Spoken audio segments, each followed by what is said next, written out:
Donc, rebonjour encore à toutes et à tous. On va tout de suite démarrer, permettre aux autres de se connecter un peu plus tard. Euh, donc, aujourd'hui, on reçoit Moïdou. Merci encore d'avoir accepté l'invitation. Merci pour ta présence. Donc, on parlera aujourd'hui de gestion des risques liés aux fournisseurs cloud. Donc, on parlera de ce que représentent les risques cloud pour les entreprises. Comment est-ce qu'on les évalue, comment est-ce qu'on les gère? On parlera du volet contractuel et de la responsabilité à la fois de l'entreprise et du fournisseur cloud. Et on terminera par tout le volet continuité d'activité. Donc, je rappelle que ce sont 30 minutes de session. Donc, on aura aujourd'hui avec Moïdo. Je vais déjà peut-être te laisser te présenter, si tu nous entends. Est-ce que tu peux peut-être te présenter rapidement, présenter ton parcours aussi et ce que tu fais? Je nous entends très bien. Donc, rebonjour à tous. Je vais pouvoir dire rebonjour tout à l'heure. Mon nom, c'est Hamzat Mouidou. Je suis consultant senior cybersécurité dans ma neuvième année en cybersécurité. J'ai une double casquette. Une première qui va être liée à CGRC, Gouvernance, Risk et Compliance, conformité. Concrètement, c'est tout ce qui va concerner la mise en œuvre de la politique de sécurité du système d'information, mise en œuvre, contrôle et reporting. Et le deuxième axe, ça va être tout ce qui concerne l'IAM. Donc, ça rejoint le cybercafé de la semaine du samedi dernier. On a parlé de PAM. Donc, j'ai également une expertise dans tout ce qui concerne l'IAM, le déploiement de solutions comme CyberArk, SailPoint et tout ce qui va concerner également l'IAG, qui est l'autre sous-domaine de l'IAM. Donc ça, c'est pour la petite présentation. Donc, puisqu'on n'est pas encore nombreux, on aura l'occasion de revenir là-dessus. Je me permets d'enchaîner du coup avec le sujet du jour. Qu'est-ce que le cloud? Quels sont les risques liés aux fournisseurs cloud? Donc, Mais voilà, du coup, on peut y aller. Oui, déjà, vas-y. déjà avant ça, déjà, qu'est-ce que, effectivement, qu'est-ce que le cloud et quelles sont ses principales caractéristiques? Alors oui, le cloud, aujourd'hui, ça fait quelques années déjà, hein. Je pense qu'un peu tous de notre génération, déjà en début de carrière, on a connu le cloud, contrairement à nos collègues au bureau qui ont 30, 40 ans d'expérience. Donc le cloud, c'est quoi concrètement? C'est un modèle de prestation de services informatiques via Internet. Donc ce qu'il faut retenir de cette phrase, c'est service. En gros, on nous présente via Internet, on va pouvoir gérer des serveurs physiques, des infrastructures internes, des entreprises, des utilisateurs qui sont associés à des ressources informatiques, mais hébergés par des fournisseurs de services cloud. Donc, je pense que c'est pas trop dire d'en citer quelques-uns les plus connus comme AWS, Amazon, GCP, Google et, et Azure, Microsoft. Après, on en a en France comme OVH par exemple. Voilà, on en a quelques-uns. Voilà. Est-ce que cette petite définition nous va ou il faut aller encore un peu plus en détail? Non, non, non, c'est clair, c'est clair. C'est peut-être essayer effectivement de revenir peut-être sur ces caractéristiques, comment est-ce qu'on reconnaît au-delà du fait d'accéder, comme tu l'as dit, hein, sur des serveurs via Internet, ce qui est des caractéristiques propres au cloud. Oui, il y a des caractéristiques propres au cloud, comme par exemple l'accès à la demande. Donc, on parlait tout à l'heure, je citais tout à l'heure les services. En fait, le cloud est orienté service. Donc, tout ce qu'on va entreprendre dans le cloud, ça va être à travers des services. Alors, que ce soit chez un fournisseur ou un autre, on va parler, les thèmes vont différer un peu, mais c'est à peu près la même chose. Donc, c'est l'accès à la demande, c'est le self-service en anglais, l'accès au réseau, la rapidité de l'élasticité, les mesures de service, la gestion des ressources, les services gérés, on en entend beaucoup parler. Il y a également quelques thèmes qui reviennent souvent comme la scalabilité, le fait de pouvoir, contrairement à du on-premise, qui est le contraire du cloud, contrairement à du on-premise où il faut mettre en place toute une méthodologie en interne avec beaucoup d'administratifs pour pouvoir avoir des validations, pour créer un nouveau serveur, pour commander un nouveau serveur. Là, ça va aller rapidement en termes de scalabilité horizontale, verticale. Il y a également toute la gestion, toute la partie virtualisation. On va pouvoir faire de la virtualisation, des services à la demande, on en a parlé. Et également, il faut revenir sur la partie interopérabilité et mise à jour automatique. Donc, tout ça, c'est des services ou prestations que propose le cloud à travers des demandes en un clic. En un clic. D'accord. D'accord. Donc, merci de représenter rapidement effectivement ce que c'est le cloud. Donc, je rappelle, notre objectif aujourd'hui, c'est de parler. Donc, on a plusieurs fois eu des experts effectivement sur différents pans de la gestion même du cloud. Mais aujourd'hui, on va parler des risques liés aux fournisseurs cloud. Donc, quels sont les principaux risques associés à l'utilisation donc, risques numériques ou risques cyber, hein, liés à l'utilisation des services cloud pour les entreprises? Les principaux risques, alors l'utilisation du cloud offre de nombreux avantages. Je me permets quand même de m'arrêter 20 secondes sur les avantages parce que c'est très. Pourquoi? Je le citais tout à l'heure. Pourquoi aujourd'hui le premier réflexe c'est d'aller sur du cloud? C'est parce je vais en citer deux ou trois. Premièrement, il y a le développement de synergie dans les entreprises. Par exemple, un grand groupe qui a plusieurs filiales avec plusieurs types de messagerie d'entreprises différentes, messageries instantanées différentes. Ça va être plus simple et plus rapide pour le PDG de souscrire à un service SaaS, à une offre SaaS pour de la messagerie instantanée, que de mettre en place, de concevoir toute une messagerie instantanée à l'échelle de son groupe. Donc, il y a un des nombreux avantages, c'est déjà le développement de synergie en interne. L'autre avantage, c'est, alors, avantage ou, alors, comment le dire autrement, c'est la pression des métiers. La pression des métiers fait qu'aujourd'hui, on est obligé, un métier qui a besoin de nouveau, pour pousser en production ou mettre en production un nouveau service, va avoir besoin d'aller en réactivité. Sachant qu'on est aujourd'hui tous dans un contexte de transformation numérique où tout va très vite. Donc, la pression d'un métier peut amener vraiment à aller sur le cloud. De l'autre côté, il y a également la pression des éditeurs. Un éditeur, par exemple, avec qui vous avez travaillé les 30, 40 dernières années, ou peut-être même moins, avec un applicatif qui l'installe sur vos serveurs en data center, mais qui décide à horizon 3 mois de passer intégralement sur du cloud. Là, il ne vous laisse pas le choix, vous êtes obligé de le suivre. Et justement, comment le suivre et faire attention à un certain nombre de choses, c'est le sujet du jour. Et pour finir, l'innovation, on en a parlé aujourd'hui, la plupart des entreprises développent des bots, des robots, un certain nombre d'outils qui aujourd'hui aujourd'hui on ne savent faire qu'en mode cloud parce qu'on n'a pas l'expertise vraiment, on n'a pas tout le recul nécessaire pour pouvoir le mettre en place directement en entreprise. Donc voilà un peu les avantages, les raisons, c'est surtout les raisons qui poussent à aller vers le cloud. Maintenant, une fois qu'on veut aller sur le cloud, sur quoi il faut faire attention? C'est le sujet que Amadou m'a invité à en parler aujourd'hui. Donc, les principaux risques, c'est lesquels? D'abord, je pense qu'on en est tous conscients aujourd'hui, c'est le risque lié à la sécurité des données. Les données, c'est fondamental, c'est l'actif premier de tout système d'information. Bon. Donc, autant dans le monde médical, on sait tout de suite que les données médicales sont très cruciales, importantes avec tout. Alors, je ne vais pas rentrer dans les différentes dénominations pour caractériser les données, mais également en entreprise, les données de vie privée aujourd'hui très facilement pour n'importe quel acte. On aura besoin de faire de la signature électronique où on devra présenter un titre de séjour, une carte d'identité. Tout ça, c'est des données qui sont aujourd'hui, du coup, puisqu'on part sur du cloud, qui sont hébergées chez nos fournisseurs cloud. Donc, comment faire pour sécuriser ces données-là? Donc, j'ai cité tout à l'heure la sécurité des données. Mais il y a également, il y a tout un tas de risques qui sont liés à la donnée, donc sécurité des données, la perte de contrôle de ces données-là, et tout ça, et ces deux points rejoignent ce qu'on appelle la conformité et la réglementation.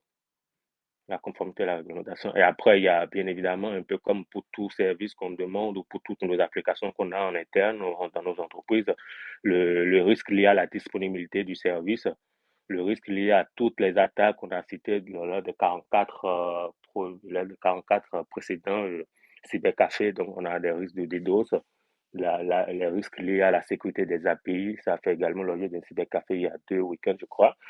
Il y a toute la partie gestion des identités des accès, qui a droit, sachant que les données les serveurs ne sont pas chez nous. Le fournisseur l'hébergeur, comment est-ce que ces administrateurs en interne ont droit à nos données, ont droit d'accès à nos données? Comment est-ce qu'on contrôle tout ça? Il y a également les données liées à l'interopérabilité, la sous-traitance et tout ce qui va concerner les coûts cachés. D'accord, ok. Bah, merci pour ces précisions, Moïdou. Moi, j'aimerais revenir sur les menaces, donc les types de menaces et de vulnérabilités qui sont, on va dire, les plus préoccupants dans le contexte de l'utilisation des services cloud. Et quelles sont on va dire, les menaces majeures et vulnérabilités qu'on rencontre lorsqu'on fait du cloud, donc lorsqu'on a affaire à un fournisseur cloud? Alors, le premier, la grande menace, c'est la dépendance. Voilà, on dépend entièrement du fournisseur. Donc, quelles sont les mesures à mettre en place pour pouvoir arriver à avoir ce rapport de contrôle de force pour pouvoir s'asseoir, négocier de temps en temps, sachant qu'au début, ça part de la contractualisation. Donc, au début, il faut arriver à contractualiser avec le fournisseur. Et pour pouvoir contractualiser, il faut faire un travail préalable une fois qu'on a décidé d'aller sur une application ou qu'on a décidé d'aller sur du cloud, il y a tout un travail d'analyse de risque à faire. Donc, pour revenir à ta question, tu parlais des risques principaux liés au fournisseur cloud. Donc, il y a la dépendance, il y a la gestion des données, il y a la notion de la conformité et de la réglementation, que ce soit dans le monde bancaire ou assurantiel, que je connais plutôt bien, qui sont vraiment soumis à un certain nombre, à beaucoup de réglementations, que dans le monde, que dans les autres domaines. Et à chaque fois, il y a des notions de réglementation qu'il faut arriver qu'il faut pas négliger parce qu'on passe sur du cloud. Il faut au contraire veiller à vraiment mettre en place pour pouvoir indiquer un certain nombre de risques. Donc, il y a également, je peux citer également des risques liés à la sécurité physique, à la coexistence. On parle de multi-tenant. On va pouvoir avoir un serveur de base de données pour une entreprise, pour une PME en France, qui va être hébergé sur le même serveur, sur le même tenant qu'une entreprise située, je ne sais pas, au Brésil ou en Amérique du Sud, par exemple. Donc, comment est-ce qu'on fait pour que, voilà, nos données, c'est tout, finalement, à peu de choses près, on revient toujours à la notion de la sécurité des données. Donc, le risque lié à la coexistence, l'interopérabilité, comment est-ce qu'on gère l'interopérabilité entre le fournisseur cloud numéro un avec un deuxième fournisseur ou même avec notre système d'information qui est on-premise. Je peux également revenir sur le risque lié à la gestion des identités et des accès. Donc voilà quelques risques qui sont intrinsèques au fournisseur cloud, mais qui d'une certaine façon également qui sont des risques traditionnels liés à la sécurité informatique, mais pas, c'est pas le même, le dosage n'est pas le même.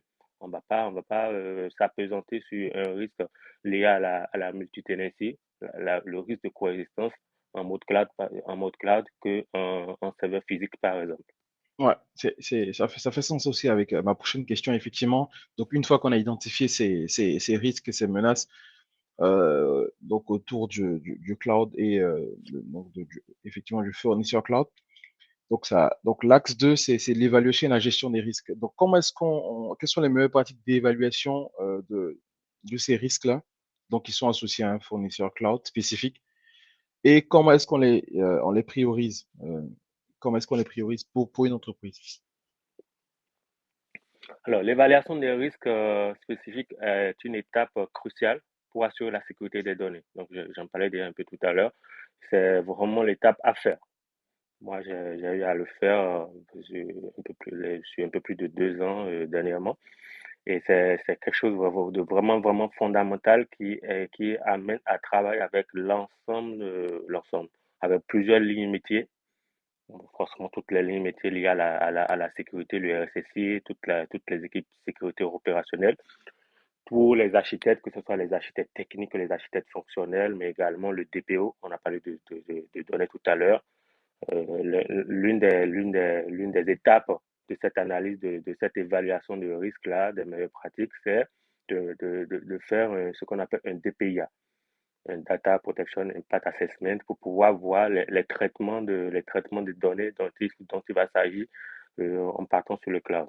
Il faut identifier tous les traitements de données, voir les responsables de tous ces traitements. Est-ce que c'est le métier qui est responsable? Quel métier est responsable? Quelle personne est responsable? Et arriver à établir l'ensemble parce que là, on parle de fournisseurs. On a un fournisseur en face, mais derrière, il pourrait y avoir 15, 20 fournisseurs derrière. Donc, comment est-ce qu'on établit toute la chaîne de fournisseurs, tous ceux qui sont amenés, tous ceux qui vont être amenés à intervenir, qui vont intervenir ou traiter nos données. Traiter, pas forcément exploiter, traiter nos données. Donc, il y a cette partie-là. Donc, ça, c'est le DPIA, c'est également l'identification des besoins et des objectifs, de pourquoi on y va. Et deuxièmement, c'est l'évaluation de la réputation du fournisseur. On va pouvoir l'évaluer. Donc, c'est pas anodin de voir les sites internet des fournisseurs. On a travaillé avec telle banque, on a travaillé avec telle entreprise, avec tel acteur, tel leader du marché de l'énergie et tel. Donc, voilà, ça trouve également la réputation des fournisseurs. Il y a l'analyse de la gouvernance. Donc, la question de la gouvernance, elle est vraiment cruciale et de la conformité. Donc, aujourd'hui, on a la norme ISO 27001, 27002 qui nous mettent à disposition des bonnes pratiques, comment on fait cette analyse. Mais on a également tout ce qui va, la matrice NIST qui met à disposition un certain nombre d'outils, un certain nombre de volets pour pouvoir qualifier, faire cette analyse de risque. Il y a également tout ce qui, en termes de l'évaluation va entraîner également l'examen des politiques de confidentialité. Donc tout ça, c'est des points que je cite, mais concrètement parler, pour revenir sur une de mes expériences, comment ça se fait. En début, une fois qu'on a identifié le besoin chez le client, il y a un certain nombre de questionnaires qu'on va envoyer au fournisseur, en même temps qu'au métier. Donc le métier explicite son besoin et le fournisseur répond par rapport à la solution qu'il met en place, mais par rapport également à ce qu'elle est, à ce qu'il est, le fournisseur, à ce qu'il est, c'est-à-dire son entreprise, comment est-ce qu'il travaille de façon régulière. On va lui demander, par exemple, de nous fournir ce qu'on appelle son plan d'assurance sécurité. Je pense qu'il y a déjà eu un cybercafé là-dessus. C'est quoi un plan d'assurance sécurité? C'est le pendant de la politique de sécurité du système d'information, mais qu'on va exposer à ses clients. Donc, on va leur demander le plan d'assurance sécurité, le plan d'assurance qualité et un certain nombre de livrables pour nous-mêmes qualifier en interne comment est-ce que ça se passe, la sécurité des informations chez eux. Là, on va se présenter par exemple sur la question de la réversibilité. Le jour où on décide d'aller chez quelqu'un d'autre, par exemple, comment va se passer la gestion de nos données? Est-ce que c'est nous-mêmes qui venons en data center, j'abuse légèrement, mais qui détruit le serveur, ou comment est-ce que ça va se passer? Et tout ça, c'est mis en œuvre dans le contrat. Il y a un contrat qui va pouvoir boucler oui, boucler tous les aspects qu'on verra, qu'on aura à traiter pendant l'évaluation des risques. Donc, il y a un certain nombre de livrables à demander aux fournisseurs. Il y a un certain nombre de fournisseurs, les plus gros, qu'on connaît, par exemple, pour ne pas citer des noms, des très grands, de grandes boîtes américaines qui vont pas vouloir fournir ces éléments-là. Donc, dans ce sens-là, on va leur demander de nous présenter des synthèses, des sommaires exécutifs, des synthèses de ces documents-là et qui vont présenter au RSSI, au DSI, au CEO. Donc, une fois que ces personnes-là ont signé un NDA, un Non-Disclosure Agreement. Donc voilà, c'est un certain nombre de livrables qu'on va leur demander pour vraiment s'assurer que voilà, telle chose qu'on souhaite avoir, telle chose qui nous est vraiment indispensable, ils l'ont. Par exemple, sur le chiffrement des données, quels sont les algorithmes qu'ils utilisent, est-ce que ça nous va? Est-ce que par exemple, si quand une autorité de régulation ou la CPE par exemple, qui est une autorité de contrôle prudentiel, va nous demander de fournir un certain nombre de livrables, de données à travers tel ou tel algorithme de chiffrement. Est-ce que vous savez faire? Si vous ne savez pas faire, qu'est-ce que vous nous proposez à la place? Donc voilà un certain nombre de choses qu'on demande explicitement aux fournisseurs et qu'on évalue de notre côté et vraiment évaluation au niveau RSSI, mais également évaluation au niveau conformité avec la direction conformité juridique pour vraiment être sûr que voilà, ce vers quoi on part soit vraiment sûr avant de donner le go. Hmm. D'accord. Ok. Bah, merci pour ces précisions. Effectivement, on a vu un peu comment, ce qu'il faut les identifier. Donc, ce qu'il faut identifier principalement, notamment le risque de dépendance dont tu as parlé tout à l'heure. Comment est-ce qu'on les évalue? Déjà, avant de parler de contrat, quelles sont, on va dire, les mesures à prendre donc, au sein de l'entreprise pour atténuer ces risques de sécurité? Les supprimer, même si ça peut être super ambitieux, mais réduire ces risques identifiés et qui ont été priorisés, on va dire ça comme ça, avec les critères que tu as évoqués tout à l'heure. Ensuite, peut-être en parlant de prochains axes sur la partie contrat et responsabilité, quelles sont les clauses essentielles à négocier pour garantir une meilleure gestion des risques liés aux fournisseurs? Donc déjà, qu'est-ce que nous on fait en interne et qu'est-ce qu'on met dans les contrats pour s'assurer que le fournisseur il est conforme aussi à notre politique interne? Alors, puisqu'on n'a plus beaucoup de temps, qu'est-ce qu'on fait en interne? C'est surtout la sensibilisation du personnel. Donc, il faut que le personnel soit sensibilisé. Donc, sensibilisation, information du personnel sur les enjeux du cloud. On en a un peu fait ce matin. Et partager cela avec tout le monde, qu'on soit sûr que, voilà, vraiment le personnel, que ce soit le personnel pardon, lambda, que le personnel cyber, par exemple, le SOC, comment est-ce qu'on travaille? Parce que finalement, le SOC n'est plus, notre SOC en interne ne va pas gérer les données de ce fournisseur-là. Donc dans cette analyse de risque dans cette pré-analyse-là, on va leur demander est-ce que vous avez un SOC en interne chez vous? Comment est-ce que vous savez nous fournir les logs en temps réel? Donc, un certain nombre de choses qu'on demande, mais et que derrière, on sensibilise le personnel, les utilisateurs sur la gestion des données également, par exemple. Donc, pour un certain nombre de choses, par exemple, on va exiger qu'il y ait des bannières pour prévenir les utilisateurs que telle chose peut être amenée à des amendes ou à des poursuites judiciaires, un certain nombre de choses. Donc, ça, c'est le premier point de ta question. Et le deuxième point concernant les clauses contractuelles. Donc, on en a parlé. Donc, on a le cloud, on l'a dit, on l'a redit, c'est une organisation orientée service, mais derrière, on a des niveaux, on a des engagements de niveau de service également. Je vais nommer les SLA. Donc, donc, il faut mettre en place des SLA. Donc, selon son besoin, selon le produit selon oui, le produit, la solution que propose le fournisseur, arriver à cadrer les SLA. Donc, ce travail-là se fait. Tu as voulu qu'on parle du juridique un peu plus tard, également avec les équipes juridiques. Parce que typiquement, on va demander typiquement à ce que chaque acte, par exemple, quel exemple donner pour être un peu. On va demander par exemple que alors, le nombre d'actes, le nombre de signatures qui se fait à la seconde, une fois que ça dépasse tel seuil, qu'on puisse avoir des mesures qu'on n'a pas atteint tel seuil.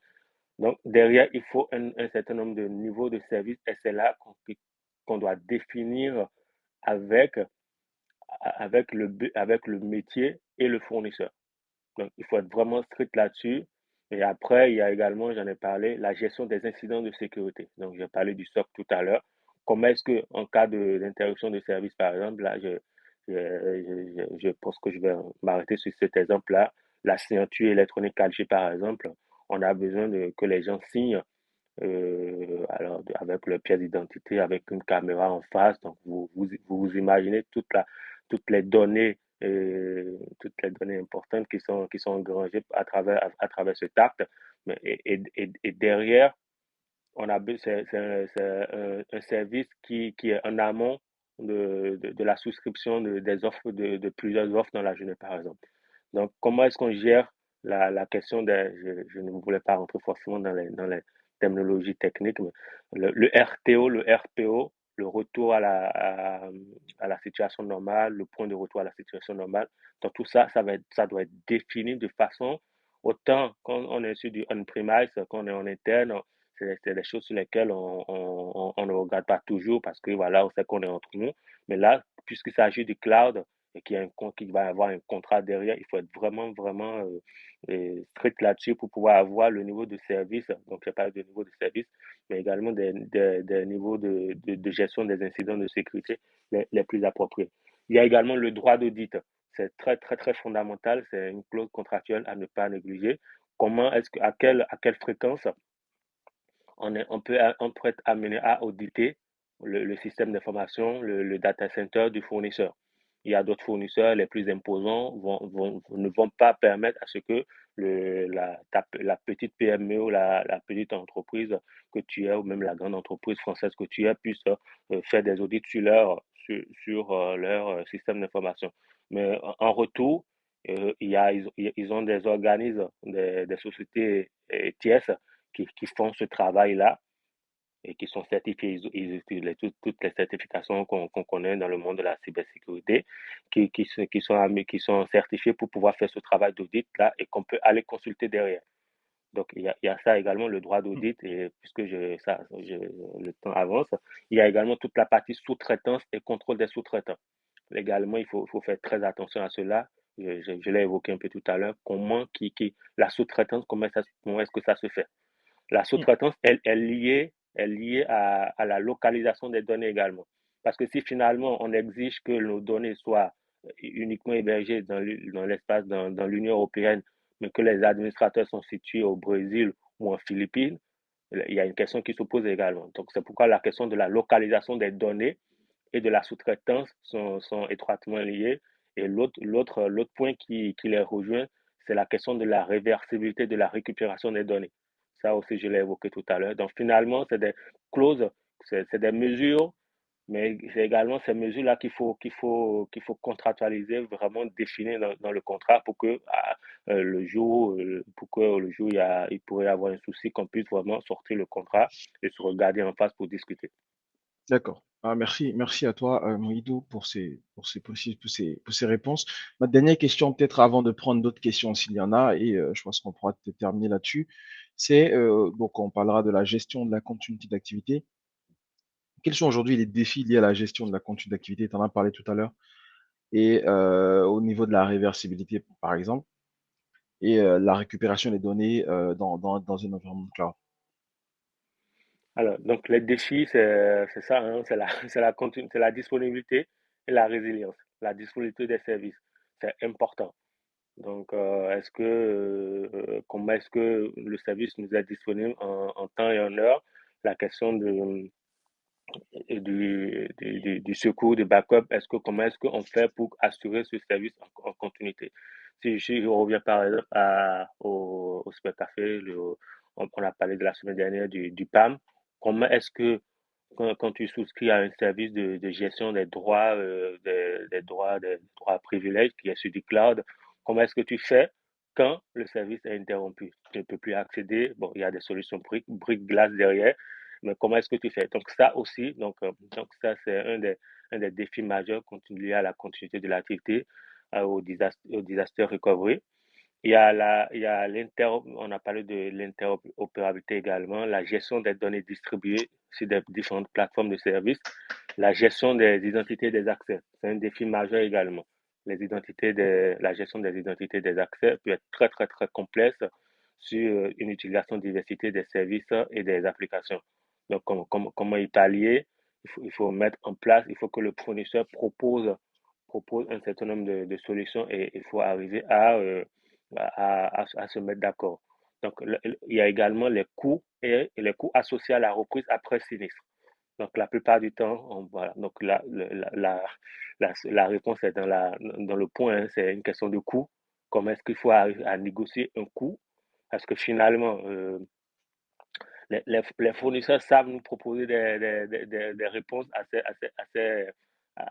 ces défis-là, mais c'est une question de coût. Je pense que ça, c'est la casse-tête, c'est un casse-tête pour l'ensemble des DSI aujourd'hui, arriver à discuter, à faire front avec les hyperscalers, parce qu'aujourd'hui, ils n'ont pas vraiment le poids pour pouvoir discuter. Ils n'ont pas le poids pour pouvoir discuter et ils se demandent parfois même, est-ce que développer tel, est-ce que si ils se permettaient de développer cette application en interne, ça leur est pas plus favorable. La question se pose, mais toujours est-il que quand c'est sur du cloud, ça va très vite et au lieu de mettre sur la table dès le début beaucoup d'argent, on va pas on va se préserver de cette grosse, de ce gros montant qu'on va déposer sur la table au début. Donc, il y a la question de comment est-ce qu'on gère les coûts et la sensibilité liée aux latences des données. C'est un défi également, les latences de données sur les réseaux aujourd'hui. La réponse est, alors, bon, donc ça, c'est les défis. Les latences de données, la reprise après sinistre, l'évolution des services, la migration et la récupération. Donc, tout ça, c'est des défis, mais la réponse, c'est surtout une question de coût. Parce que les fournisseurs savent proposer la plupart savent proposer des réponses, mais qui est moyennant un coût. Donc, arriver à discuter de ces coûts-là pour pouvoir avoir une solution qui, au final, parce qu'on est dans une logique de transformation numérique, qu'on veut aller vite, qu'on a des contraintes métiers, ne pas finalement dépenser trop d'argent. D'accord, d'accord. Bah, merci à toi, Moïdo. Je sais pas s'il y a des questions. On arrive au terme de notre session, donc de 30 minutes, donc la 45e session. Est-ce qu'il y a des questions? Est-ce qu'il y a des personnes qui souhaitent apporter des éléments de précision? Si vous avez juste à lever la main. Sinon, on pourra tout de suite remercier Moïdo pour sa présence et pour ses précisions, son expertise aussi. Merci pour ta disponibilité surtout. Merci d'avoir accepté l'invitation, d'avoir répondu à nos questions. Je crois que c'était très clair, hein. Je sais pas si tu as un mot de fin ou sinon on pourra souhaiter bon week-end à toutes et à tous et se retrouver samedi prochain pour. J'espérais que Youssouf ait une question pour moi parce que je l'ai beaucoup titillé sur sa séance. Je ne sais pas s'il nous entend sur sa séance de la semaine dernière. J'ai essayé de faire le lien avec ce que j'ai apprécié la semaine dernière, mais voilà. Donc, voilà, je vois son petit émoticône. Non, le mot de fin, c'est oui, le cloud. Le cloud, c'est important, mais alors aujourd'hui, on a parlé de la science, c'est un peu orienté sur l'analyse des risques. Je souhaite juste dire, pour finir, que l'analyse des risques est liée à l'analyse économique. Donc, il faut pouvoir arriver, et c'est, voilà, on a commencé par l'analyse de risque, et finalement, de façon non voulue, c'est ce que j'ai fini, on a parlé de coûts à la fin. Donc, ces deux analyses elles sont étroitement liées. Donc, analyser les coûts, l'analyse économique et l'analyse des risques également, c'est fondamental pour pouvoir aller sur le cloud. Et pour finir également, je vais revenir sur la gouvernance. Il faut mettre en place les conditions de succès, c'est une meilleure gouvernance. L'accompagnement des métiers, tu me l'as fait dire tout à l'heure, donc voilà, beaucoup de sensibilisation en interne, beaucoup de sensibilisation dès le début, sensibilisation des métiers, mais également des professionnels de la cybersécurité et la conduite du changement. Donc la conduite du changement, là aussi, Youssouf l'a beaucoup évoqué la dernière fois, donc elle est également indispensable à ce niveau-là et la conformité. Donc la conformité, comme tu l'as voulu, ça c'est un gros sujet, donc on n'est pas rentré dans le détail pour cette séance. J'imagine qu'on aura un point ou avec d'autres experts pour revenir là-dessus de façon détaillée. Exactement, Et donc la conformité est vraiment importante également. Donc exactement. voilà, pour finir, merci beaucoup en tout cas de cette invitation. J'en suis ravi et bon week-end à tous. Merci à toi en tout cas, merci à toi et puis merci encore à nos participants. Je rappelle qu'on a effectivement eu Youssouf la semaine dernière qui a parlé de PAM. On a même eu Fawaz aussi, je crois 2 semaines Tout à avant, fait. qui a parlé de Oui, DevOps dans le cloud. Donc on essaie effectivement d'aborder un peu tous les sujets de manière plus précise. Merci encore à toutes et à tous, bon week-end à tous et rendez-vous samedi prochain. Merci, portez-vous bien, bon week-end. merci, au revoir.